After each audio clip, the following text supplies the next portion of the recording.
I love your accent. It's so freaking cool.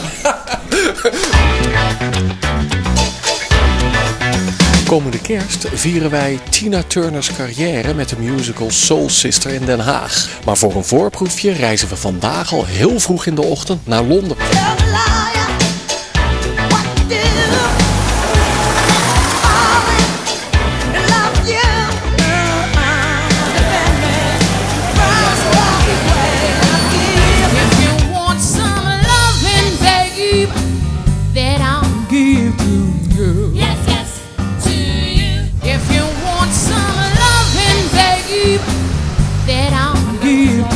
Emi Wokoma, a wonderful name. It's from Nigeria. My mum and dad are from River State, so it's a Nigerian name. My first name is Tamino Emi. Emi is short. Tamino Emi means God is here. Emi is just a short version of that long name. And yesterday evening, Emi was here. Well, she was shouting on stage, if you want to call it that, in short skirts, yeah. Simply the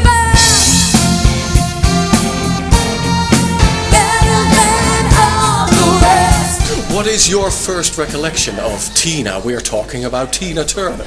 Well, there was a British boxer called Chris Tummings, and when he used to do boxing in the 90s, he used to come out in his robe and he used to play Simply the Best and backing track. So mum and dad used to be like, Chris Tummings on the TV, Tina Turner, Simply the Best, and like her songs used to be played in Nigerian parties when I was a kid. So I've always grown up with Tina Turner music. When I was younger, I had a transistor radio, and before I used to go to bed and in the mornings before I went to school, I turned on my radio, and I heard I Can't Stand the Rain, and I thought that was great. And the name, Ike Tina Turner, that was what I remember.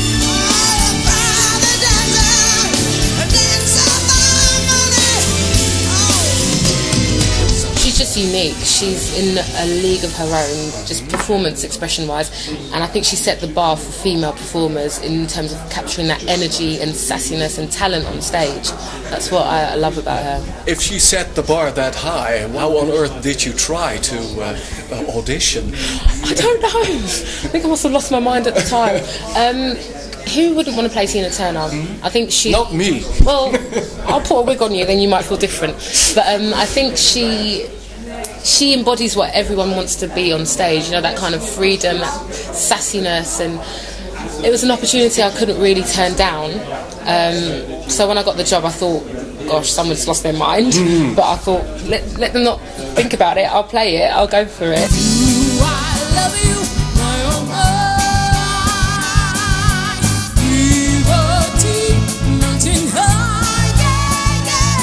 What did you have to do on your audition? Well, I had to sing 2 songs on the first audition. Second time I had to sing 2 Tina songs and just show that I could show what kind of movement was going on, what I could do. And it was really, the work had to happen in rehearsals. It had to get drilled and things like that. Physique-wise, Tina is famous about her legs. Why wouldn't you ask women about their legs? What woman wouldn't want to be talked about their legs? Well, yeah, she was famous for those gorgeous legs. And didn't you look at yourself in the mirror?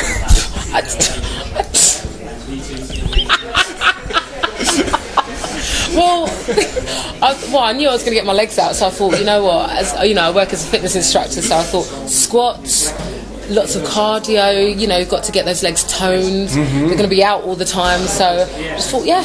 But I wear short skirts all the time anyway, so. If I lost you, would I cry? So you did get the job, and then the real work starts. Yeah. What was your purpose? The program says it's a tribute to Ike and Tina, but did you want to grasp her personality? It's like you say, it's not about imitation at all, because I think the audience are not stupid. I think the minute you try to imitate somebody as well known as Tina Turner, they'll be like, no, you're not Tina Turner, darling, get off the stage. I think it's about communicating her performance energy across and getting her persona across on stage, more importantly, and that's quite hard.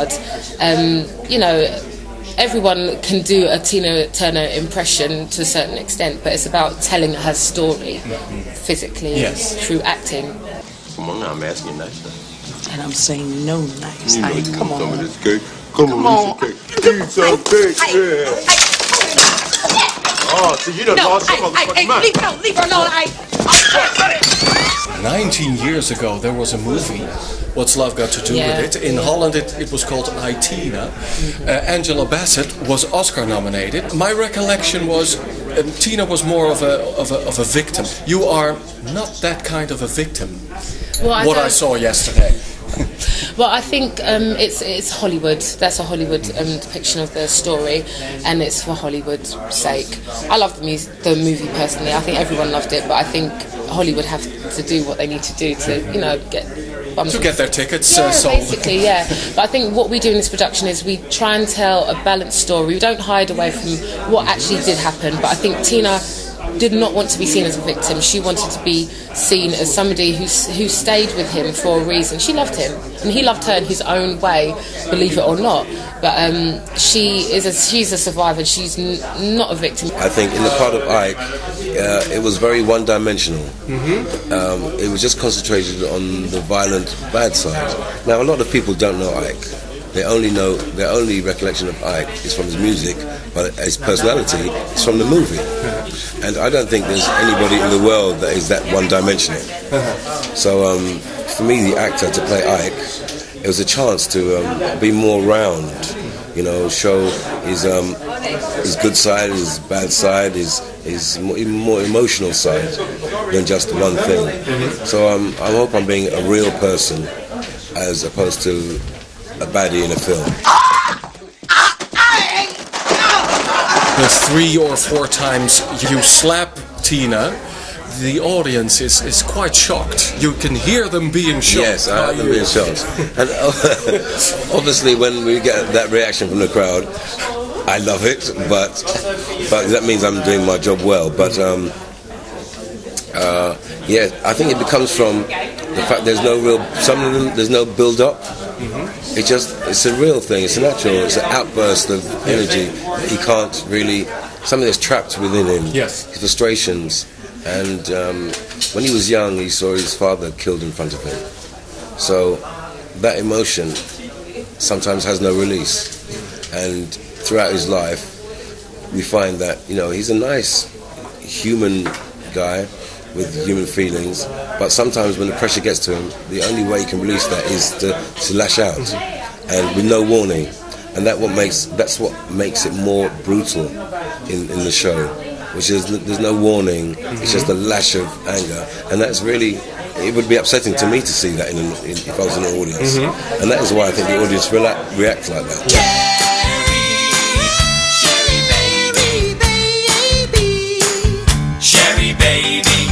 There is Soul Sister in this town. There's also Jersey Boys, another history about a musical act.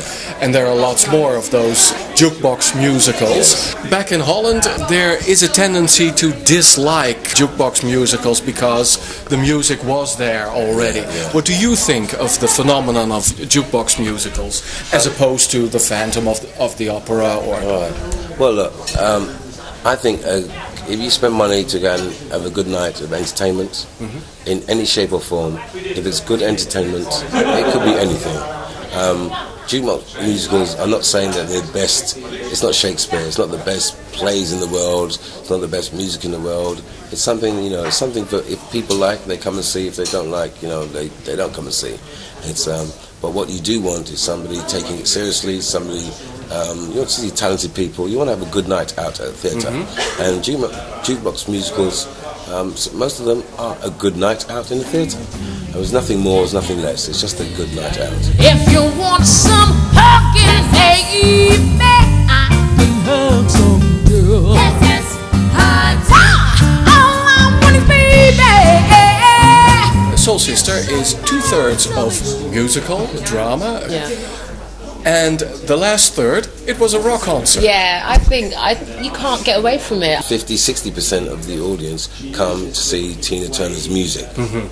And the other come to see a good show. Maybe 40% come to see a jukebox musical. Those are into that. But what everybody does get is a fantastic evening's entertainment, whether it be music or play. There's something in it for everybody.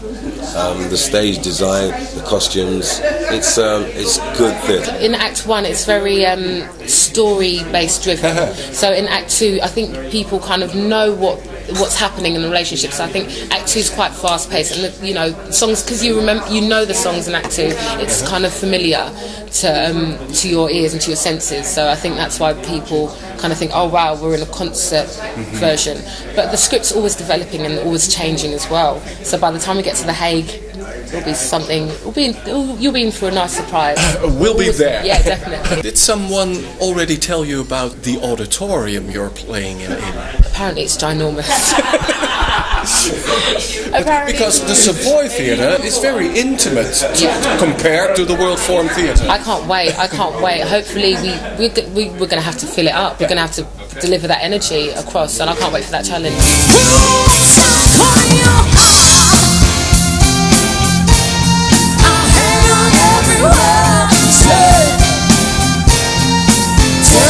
Come to the Hague Theatre and see Soul Sister. You will not be disappointed. If you want music, if you want a good storyline, if you want to see a show of legs, come and see the show Soul Sister at the Hague. Love you, baby, baby, baby.